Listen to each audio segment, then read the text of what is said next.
Hi friends, ഇത് ചെറിയൊരു evening സ്നാക്സാണ് കാണിക്കുന്നത്. ചെറിയൊരു ബ്രെഡ് ടോസ്റ്റ് പിള്ളേരുടെ നിർബന്ധത്തിന് വേണ്ടി വൈകിട്ട് ഉണ്ടാക്കിയെന്നേ ഉള്ളൂ. ഒരു 5 മിനിറ്റ് കൊണ്ട് ഉണ്ടാക്കിയെടുക്കാവുന്ന ഒരു ചെറിയ സ്നാക്സ്. നിങ്ങൾക്ക് ഇഷ്ടമുള്ള വെജിറ്റബിൾസൊക്കെ ആഡ് ചെയ്യുക. സവാള, തക്കാളി, ക്യാരറ്റ്, ക്യാപ്സിക്കം ഇതെല്ലാം ആഡ് ചെയ്യുക. ഉപ്പും കുരുമുളകും പിന്നെ മേളിൽ മൊസറല്ല ചീസ് ഗ്രേറ്റ് ചെയ്ത് ഇടുക.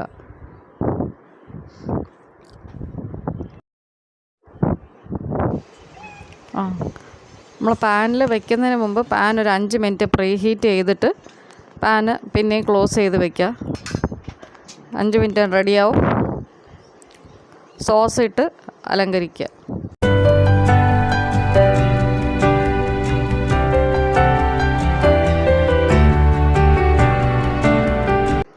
വീഡിയോ ഇഷ്ടപ്പെട്ടാൽ ലൈക്ക് ചെയ്യുക, ഷെയർ ചെയ്യുക, സബ്സ്ക്രൈബ് ചെയ്യുക ചാനൽ.